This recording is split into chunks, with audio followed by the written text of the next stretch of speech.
Mulai, jadi silakan membuka firman Tuhan yang diambil dari kitab Bilangan pasal 16. Please turn your Bible to the book of Numbers chapter 16. Bilangan pasal 16, the book of Numbers chapter 16. Kita membaca mulai dari ayat 41 hingga ayat 50. We will read from verse 41 to verse 50. 40 or 50? Pasal 16. Mulai dari 41. Sampai ayat 38. Baliknya.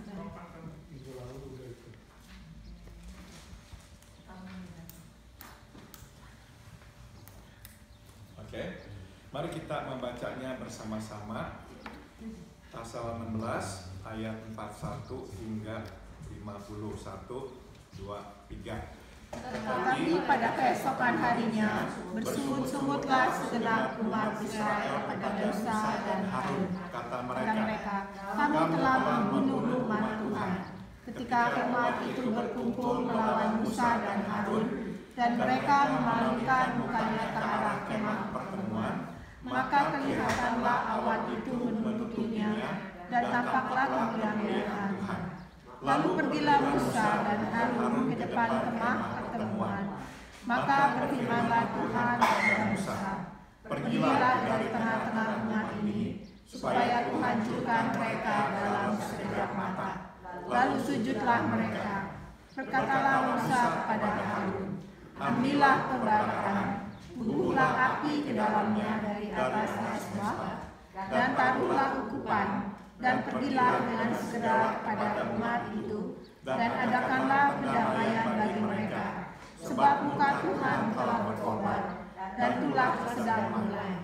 Maka Harun mengambil pembakaran, seperti yang dikatakan Musa, dan berlarilah ia tengah-tengah jemaah itu. Dan tampaklah Tuhan telah mulai di antara bangsa itu. Lalu dibubuhnyalah ukupan, dan diadakannya pendamaian bagi bangsa-bangsa itu. Ketika ia berdiri di antara orang-orang mati dan orang-orang hidup, berhentilah ulah itu. Dan mereka yang mati kena ulah itu ada 14.700 orang banyaknya. Belum terhitung orang-orang yang mati karena perkara Korah. Ketika Harun kembali kepada Musa di depan pintu kemah pertemuan, ulah itu telah berhenti. Mari kita berdoa, let us pray. Terima kasih kami boleh membaca firman-Mu, dan sekarang kami memohon jelaskanlah firman-Mu supaya kami mengerti. We thank you, Heavenly Father, that you have given us this opportunity to read your word, and now we pray, please explain it to us so that we will understand it. Dalam nama Tuhan Yesus kami berdoa, in the name of Jesus we pray. Mari kita lihat halaman 38. Belum lewat 24 jam, umat Israel sudah siap untuk memberontak lagi. Tambahkan kata memberontak. So, not even 24 hours. The people of Israel were ready to rebel again. Ingat ya saudara ya, baru saja kemarin mereka memberontak ya, dan Tuhan menghukum mereka. You remember that just the day before they rebelled against God, ya, against Moses, and God punished them. Ya, tapi sekarang mereka sudah siap memberontak lagi. Now they are ready to rebel again. Mereka menuduh Musa dan Harun, kamu telah membunuh umat Tuhan. They accused Moses and Aaron that these two had killed the people of God. Mungkin tidak mudah untuk kita membayangkan bagaimana mungkin mereka yang melihat bumi terbelah dan menelan Korah dan rekan-rekannya, serta api menyambar dari dupa membakar 250 pemimpin umat, luput melihat Tuhan bertindak dan malah menuduh Musa dan Harun yang membunuh semua orang itu. Perhaps it is hard for us to imagine. Yeah? How could they even think that? They saw what God did. God opened up the earth and swallowed Korah and his associates, and fire came out of the incense and burned 250 community leaders. How could they miss it? How could they not remember what God had done and turn around, accuse Moses and Aaron of killing the people of God? Bagaimana mungkin Musa dan Harun bisa membelah bumi? How could Moses and Aaron split the earth? Bagaimana Musa dan Harun membuat api menyambar dari dupa? And how could Moses and Aaron make the fire burn the 250 community leaders? Kan nggak mungkin. Harusnya kan lihat ini perbuatan Allah. We're supposed to see that it's an act of God, it's not an act of man. Nah, dari sini dapat kita tarik satu pelajaran, yaitu ketidaktaatan bukanlah masalah otak, melainkan masalah hati. Tambahkan kata hati. So, from here, we can glean one lesson, and that is, disobedience is not the problem of the brain, but it's the problem of the heart. Saya jelaskan. Let me explain. Seharusnya otak berpikir, ya, bahwa Tuhan turun tangan secara langsung dan menghukum para pemimpin itu. Brain should have thought that God had acted and punished those leaders. Fenomena yang dilihat dengan mata kepala sendiri menunjukkan perbuatan Allah yang supernatural. So they saw with their eyes what God had done, and their brain should have told them that it's an act of God because it's supernaturally done. Tapi otak tidak selalu dapat, tambahkan kata, menguasai perbuatan.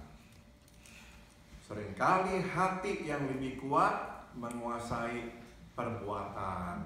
But we can see that brain cannot always control action.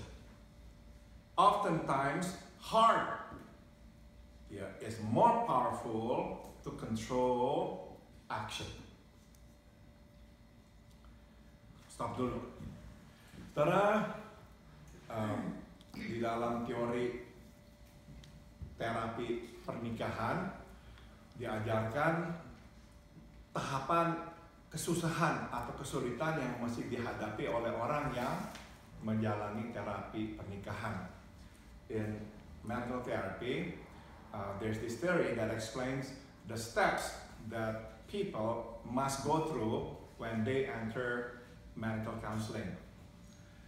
Yaitu pertama, saudara, biasanya tuh orang akan bertanya atau berkata begini, oke, kepada pasangannya ya, kamu kan berkata kamu mau berubah, tapi tulus nggak, bener-bener nggak mau berubah? So usually what somebody says to his or her spouse is, okay, you said that you want to change. Do you mean it? Are you sincere? Jadi yang pertama tuh kita meragukan ketulusan, kesungguhan orang. Bener nggak? Ya, so the first step, the first hurdle is we need to trust that our spouse is sincere. He or she really wants to change. Tapi belum selesai, saudara. Kalaupun yang kedua, kalaupun yang pertama dilewati, oke lah orang ini tulus benar-benar mau berubah. Halangan kedua adalah bisa nggak ya berubah? The second hurdle is, okay, I now believe that you really want to change, you're sincere, but can you change? Berarti ya, karena banyak orang mau tapi nggak bisa. Kalau oke lah yang kedua lulus, dia itu mau berubah dan bisa berubah. So suppose they can pass the first 2 tests. They want to change and they can change. Tahu nggak apa yang ketiga? Yang kita bakalan tanyakan. The third hurdle is, oke dah kamu mau berubah. Oke dah kamu memang bisa berubah. Ketiga adalah, berapa lama berubahnya? Usually we ask, how long can you maintain the change? How long can you change? Karena kan kita tahu ada orang mau berubah, bisa berubah tapi bentar. Iya betul. Bentar, balik lagi nanti ke yang semula, ya. Nah jadi saudara, dalam teori itu tuh dijelaskan begini. Meskipun otak sudah melihat pasangan kita berubah, hati belum bisa terima. So the theory basically says, even though the brain tells us that your spouse has changed, he has not done it anymore the past 6 months or the past year, so it's good enough, right? Tapi tetap loh, kita akan terus tanya itu 3 pertanyaan. Even though we have the fact, the history that our spouse has changed, has maintained the change for the past 6 months or a year, we still don't quite believe it. We still cannot accept it. Are you really sure? Are you really now going to be a different person for real? Nah, jadi saudara, ternyata memang kata teori itu mengubah hati susah. Lebih gampang mengubah pikiran. So that theory basically says easier to change the mind than the heart. Begitu hati udah terluka, udah terpengaruh, susah berubah. Once the heart is already touched, attacked, hurt, it's hard to change. Begitu. Ya, makanya kalau kita udah benci orang susah. Contoh aku nih, kalau udah benci, gue benci sama dia. Dia udah baca gimana nih, gue terbenci sama dia kan gitu. Nggak usah lihat mukanya lagi. Iya. Iya, padahal dia udah jadi malaikat sekarang, kita katakan. Iya, malaikat, tapi nanti jadi malaikat gelap ya, yang jahat gitu. Tapi kita nggak bisa percaya benar-benar dia malaikat terang sekarang ini. Sulit sekali. Jadi masalah hati memang susah ya untuk diubah. Oke, sambung lagi. Hati mereka memang ingin, apa kesimpulannya? Memberontak. So, what can we conclude? Their hearts just want to rebel. Memberontak. Ya, bukannya otak-otak ya, memberontak. Tidak peduli mata melihat, otak berpikir, tidak peduli. Hati memang udah pengen memberontak. So it doesn't matter anymore what their eyes have seen, what their brain have actually thought. Doesn't matter anymore because their hearts just want to rebel. Dari jumlah orang yang mati terkena tulah sebagai hukuman Tuhan, dapat kita ketahui bahwa di belakang Korah, Datan dan Abiram beserta 250 pemimpin umat ada hampir 15.000 pengikut mereka. So the total amount of people who finally died from the plague, 14,700, almost 15,000. So plus the 200 community leaders and Korah and his family, about 15,000. Ya, jadi benar-benar banyak saudara. So there were a lot of people who wanted to rebel against God. Ternyata api pemberontakan belum padam. Mereka masih ingin meneruskannya. Turn out that the fire of rebellion is not put out yet. They still want to fan it. They want to flame it. Di tengah kuatnya arus kaula muda Inggris yang berbondong-bondong meninggalkan iman Kristiani, C.S. Lewis mencetuskan pengamatannya yang tepat bahwa sebenarnya mereka meninggalkan iman bukan akibat ketidakpercayaan yang bersifat atau yang berasal dari pergumulan intelektual, melainkan karena dorongan atau pergumulan yang bersifat emosional. Tambahkan kata emosional. So, in the midst of there's so many young people in England living faith, living their Christian faith, C.S. Lewis shared his observation. He said, these young people, they are leaving the church in drove, but they actually do not live out of intellectual struggle. They cannot believe anymore because of rational discovery or struggle. They abandon their faith because of emotional drive, emotional force, hati.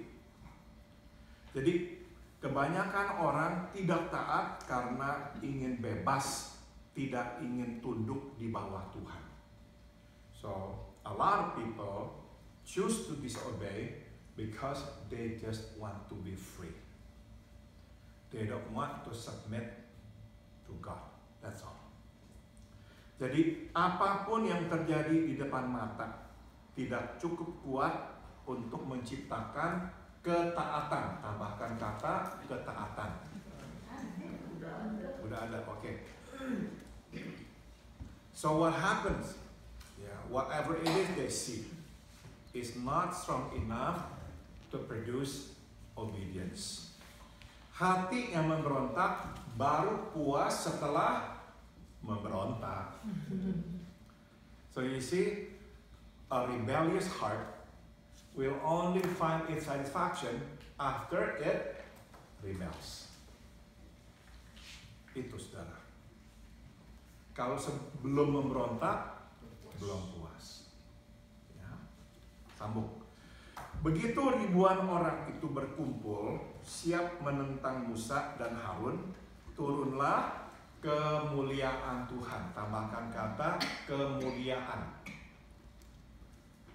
So when those thousands of people gather against Moses and Aaron, suddenly the glory of God falls down, covering the tent of meeting. Tiba-tiba awan menutupi kemah pertemuan. Lalu terdengarlah suara Tuhan menyuruh Musa dan Harun menyingkir, sebab Tuhan berniat memusnahkan mereka semua. And suddenly they hear the voice of God telling Moses and Aaron to move away because God intends to destroy them all. Tuhan benar-benar marah. Begitu mendengar suara Tuhan, sujudlah Musa dan Harun. Upon hearing the voice of the Lord, Moses and Aaron just fall down. Mereka takut sebab mereka tahu Tuhan marah, sangat marah. You know, they are so terrified because they know God is really angry. Marilah kita petik pelajaran kedua, yaitu, so let's now glean our second lesson, which is hanya orang yang takut akan Tuhan tahu bahwa Tuhan marah. Tambahkan kata marah. Only those who fear the Lord will know when the Lord is angry. Orang yang tidak takut akan Tuhan tidak tahu bahwa Tuhan marah. Those who do not fear the Lord will not know when God is angry. Nggak tahu. Coba saya jelaskan. Let me explain. Kita yang takut Tuhan bukan saja peduli dengan perintah Tuhan, tapi juga peka. Tambahkan kata peka dengan reaksi Tuhan. You see, those of us who fear God, sensitif, peka, sensitif.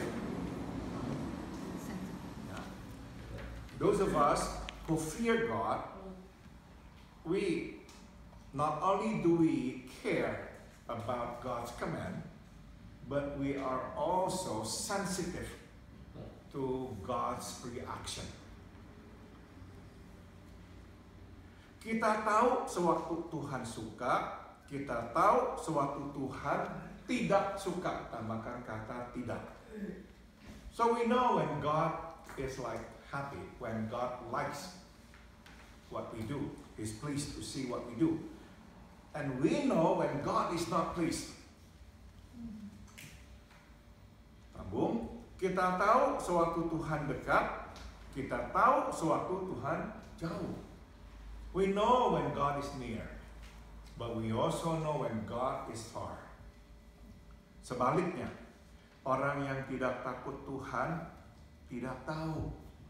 But those who do not fear God will not know. Mereka tidak peduli dan tidak peka. Because after all, they do not care and they are not sensitive. Itu sebab hanya orang yang takut Tuhan dapat hidup dengan Tuhan secara akrab. Therefore, only those who fear the Lord can live with the Lord intimately. Akrab.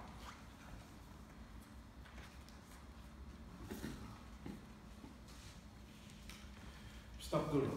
Saudara, sewaktu kita ini baru mengenal Tuhan, Roh Kudus sudah ada dalam hidup kita, maka kita akan sering diberitahukan oleh Roh Kudus, jangan, ini salah. Ingat itu? Ya, when we first came to Jesus and asked Him to come into our lives, the Holy Spirit is going to be in us. He will be dwelling in us. And because of it, we hear His voice telling us, don't do this, it is wrong. You need to repent, you need to reach out to this person. Nah saudara, sekarang saya tanya, lebih enak hidup tanpa disuruh-suruh dan disalah-salahkan, atau lebih enak hidup disuruh-suruh dan disalah-salahkan? So let me now ask you, which is more comfortable? To live freely, nobody tells us this is wrong, nobody tells us what to do, or to live and then somebody inside of us telling us what to do and then tell us what we have done wrong? Which is more comfortable? Obviously, yang lebih nyaman, yang lebih enak adalah bebas, tidak ada yang beritahu, tidak ada yang suruh-suruh. Of course, the answer is we prefer the first one. And nobody tells us what to do, nobody convicts us of our wrong. Tapi saudara, ini tujuannya Tuhan adalah kita terus taati Dia sehingga sampai satu titik kita jarang sekali loh ditegur lagi, karena kita sudah hidup di dalam jalan Tuhan. But the purpose is, the goal is for us in the end live in total obedience, that in the end we hardly hear the Holy Spirit telling us, you don't do this, you do this, it is wrong. No, we don't hear that anymore, because we are already walking in His will. Jadi itu tujuannya. Ya. Namun sekali-sekali saudara, Tuhan akan tetap tegur kita. But once in a while, God will still scold us. Beberapa waktu yang lalu, saya dan Santi lagi ngobrol-ngobrol. A few weeks ago, I remember Santi and I were talking. Nah, saudara, kami membicarakan tentang sesuatu yang terjadi di masa lampau dengan orang-orang dalam pelayanan yang saya kenal di Indonesia. So we were talking about some people that we knew in ministry in Indonesia. Saudara, jadi waktu bicara itu tuh saya mengeluarkan kekesalan saya. So when we were talking, I shared with her my reaction, negative reaction toward these people. Saudara, setelah itu selesai, saya kemudian ke kamar, and then saya lagi mau beres-beres sesuatu. Tiba-tiba saudara, saya lagi mau ambil gelas saya salah pegang sehingga akhirnya tumpah. Suddenly, when I was going to pick up my mug, I mishandled it, so I actually spilled the coffee. Saudara, ini tidak setiap kali terjadi, tapi sewaktu terjadi, saya tahu ini dari Tuhan. Ya, I'm telling you this not because every time this happens, I will say, oh, this is from God. No, it doesn't always come from God. But on that day, I knew it was from God. Kenapa, saudara? Sebetulnya, sebelum saya tumpahkan itu air, saya lagi mau cerita lagi sama Santi, mau bagi lagi kekesalan saya. Actually what happened was, right before I picked up that mug, I was about to tell Santi other things that make me angry at that person. Tiba-tiba saya itu tuh tumpahkan kopi saya. But suddenly I spilled my coffee. Begitu saya tumpahkan, langsung saya dengar suara berkata, don't you say that anymore. He is still my anointed servant. Jangan kamu ngomong lagi. Dia hambaku yang aku urapi. Saya langsung minta ampun. I just asked God for forgiveness. I knew it was from Him. Jadi saudara, waktu Tuhan tegur, kita mesti respons.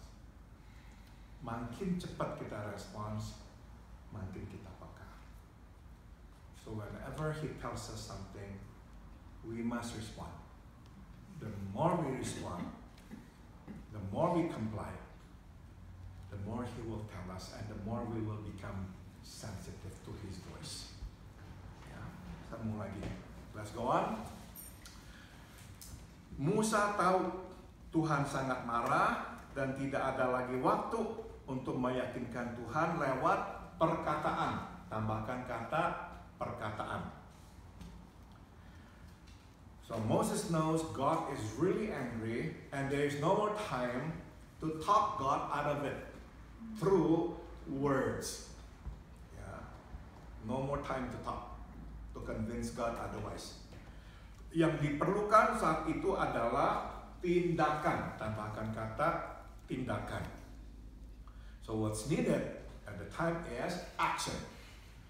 Dengan segera Musa menyuruh Harun sebagai imam mengambil dupa, menyalakan api di dalamnya, dan mengadakan pendamaian. Tambahkan kata pendamaian bagi umat Israel. Immediately Moses instructs Aaron as the priest to get the incense, to light fire in it, and to make atonement for the people of Israel. Nah, kita tahu dupa adalah lambang kehadiran dan perkenanan Tuhan. We know the incense actually is a symbol of the presence of God and the approval of God. Harun masuk ke dalam hadirat Tuhan, memohonkan pengampunan bagi umat Israel yang berdosa. So Aaron enters the presence of God, beseeching God to forgive the people of Israel. Tindakan pendamaian Harun menyurutkan kemarahan Tuhan telah berhenti. The atonement that Aaron made, in the end,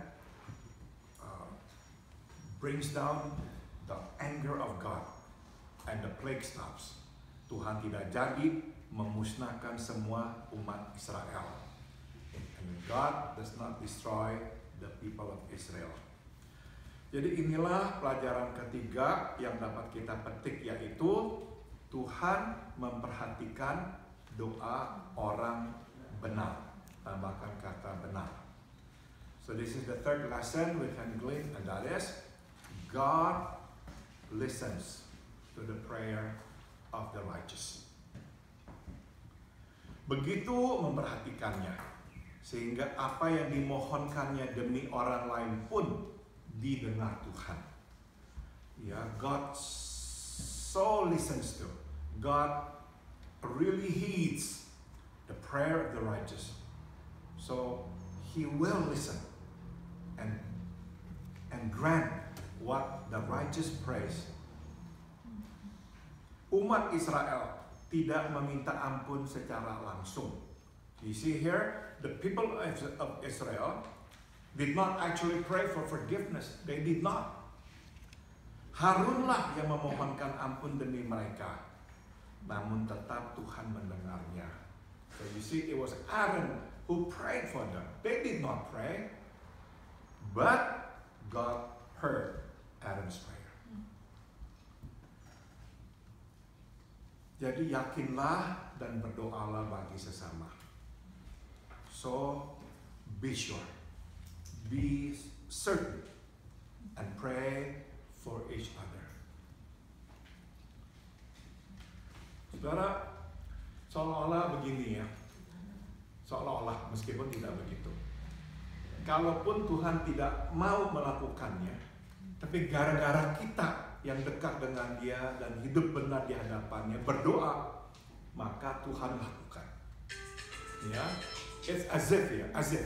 Of course, it's not actually the fact. As if, even though God does not want to do something for this person, but because you, beloved of God, who walk in righteousness, pray for that person, He would do it for your sake. Jadi saudara, di sini kita bisa melihat bukan saja misteri, tapi kuasa doa. So here we can see not only the mystery of prayer, but the power of prayer. Apa tuh the power of prayer? Bisa menyentuh hati Tuhan dan menggerakkan hati Tuhan. The power of prayer is that your prayer can touch the hearts of God and can move the heart of God. Begitu besarnya tuh perhatian Tuhan kepada kita orang-orang yang benar. Makanya saya yakin saudara ya, seperti yang dikatakan oleh pendeta dari atau bishop dari kota Hippo, itu tuh di sekarang negara Aljazair ya, tempat di mana Agustinus itu melayani Tuhan akhirnya. Sewaktu mamanya Monica berdoa buat anaknya Agustinus yang hidupnya itu nggak benar dalam dosa, pendeta itu, Bishop of Hippo itu datang dan berkata, Tuhan tidak akan melupakan, mengabaikan doa mama yang disampaikan dengan cucuran air mata. Yeah, he said to Monica, the mother of Augustine, at the time Augustine was living in sin, the mother prayed and prayed for him with tears. And the bishop came to her and said, God will never ignore the prayer of a mother who is praying with tears in her eyes. God was listening. Percaya, Tuhan benar. Bisa menggerakkan hati Tuhan. Doa orang benar bisa menjamah hati Tuhan. So we must believe the prayer of the righteous can touch the heart of God and can even move the heart of God. Maka kesimpulannya Tuhan mendengar. Tambahkan kata mendengar. So here's the conclusion ya. God hears. God hears. Oke. Pertanyaan atau ada komentar?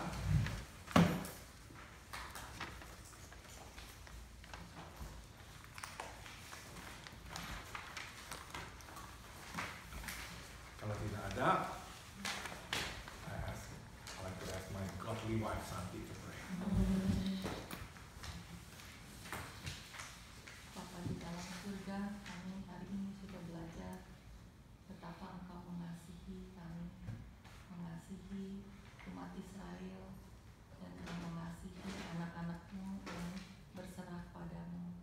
Terima kasih Tuhan untuk kehidupan Musa dan Aaron dan Harun, ya Tuhan, mereka yang menyayangi Engkau, mereka juga mempunyai hati untuk teman-teman sesama umat. Biarlah kami juga belajar untuk seperti Harun dan Musa yang mengasihi teman-teman walaupun mereka tidak baik, tetapi di jalan Tuhan adalah berdoa untuk mereka dan juga percaya